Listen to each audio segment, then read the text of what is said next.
Mystical experiences are mainly due to the cessation of one of the centers of a cognitive circuit of the brain.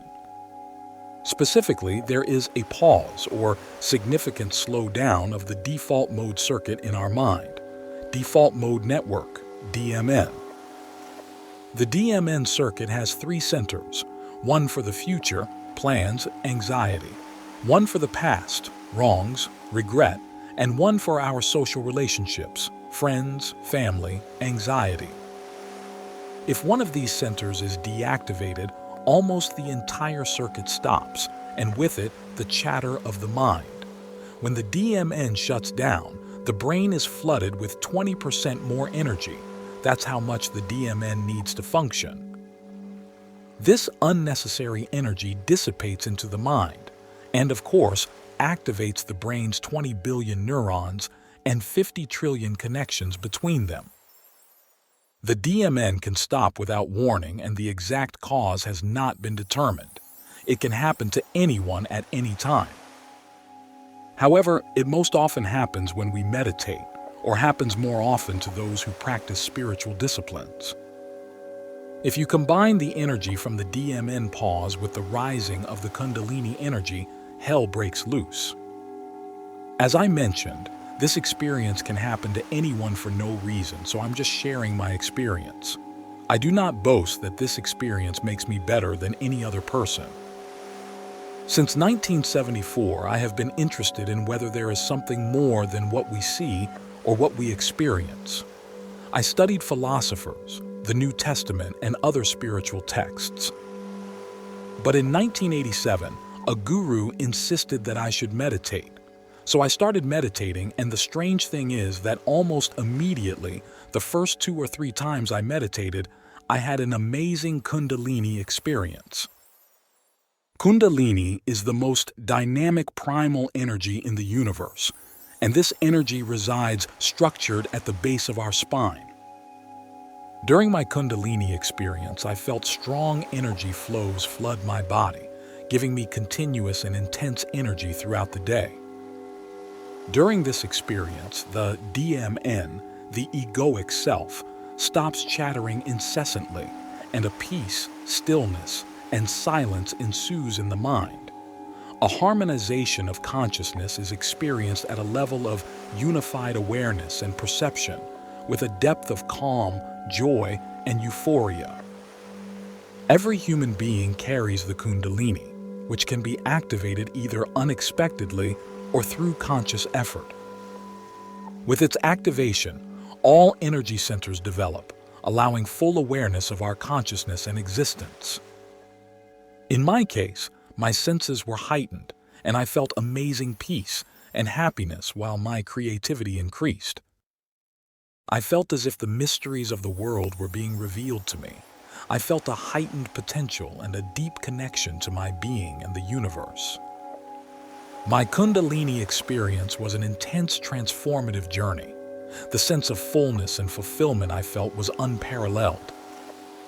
The powerful energy made me feel connected to the universe in a way I had never imagined. This experience lasted from July to November 1987 and was only the first step in my spiritual quest. After this experience, everything returned to normal, but I was at a higher level of consciousness and awareness of my consciousness. The egoic self returns but is weak. The DMN is babbling but with significant inability to take over the mind. The mystical experience of Kundalini offers enlightenment to a degree and the sense of an incomprehensible divine presence. It raises the level of awareness, intelligence, love, compassion, and bliss, making life an enjoyable walk in the park. The experience shaped my life dramatically and continues to be an ongoing process of spiritual growth. It was the beginning of a long and fascinating spiritual quest that eventually led me to awakening. But this experience is the starting point of the spiritual quest, because until the final awakening, it takes more time. The problem is that the workings of the mind cannot be understood even after this experience.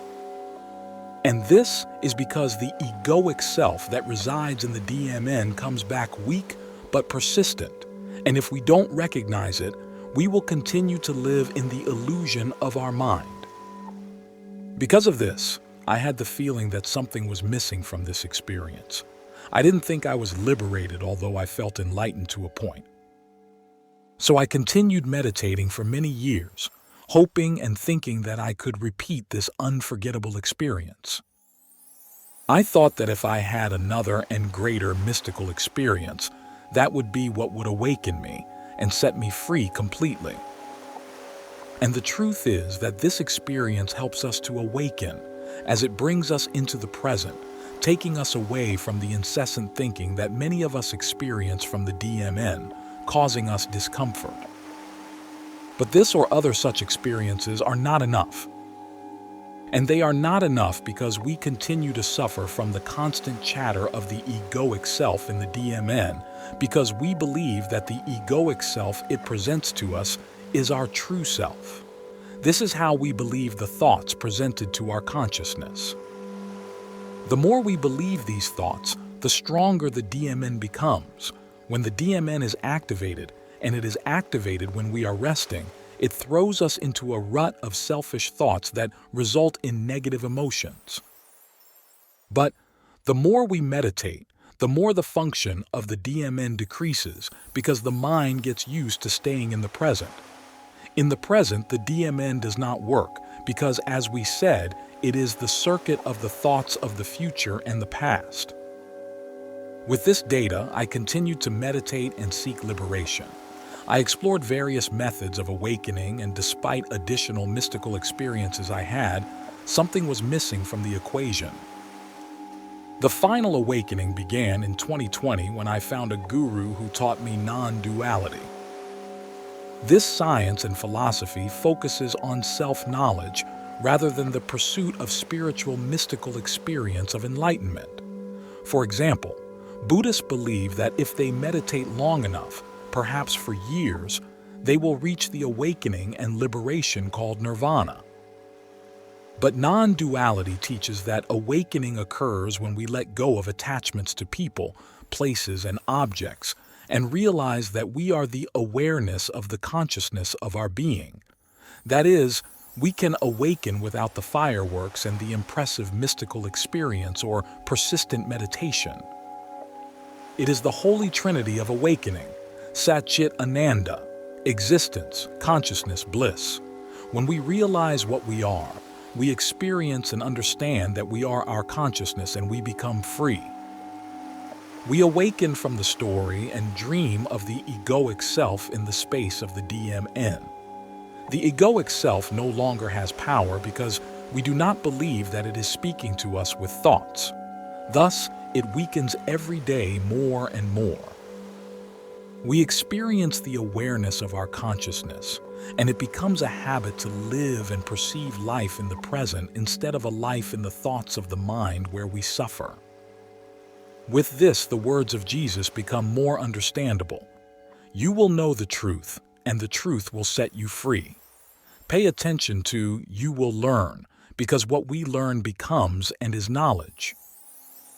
But remember, awakening is not the same as any mystical experience.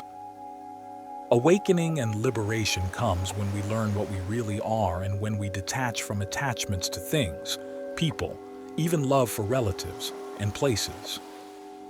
In the words of the great sage, "He who loves his father or mother more than me is not worthy to be called my disciple, and he who loves his son or daughter more than me is not worthy to be called my follower." According to Matthew 10:37. If you abide in my word, you are truly my disciples. You will know the truth, and the truth will set you free. John 8:32. Created by Elias Stasinos,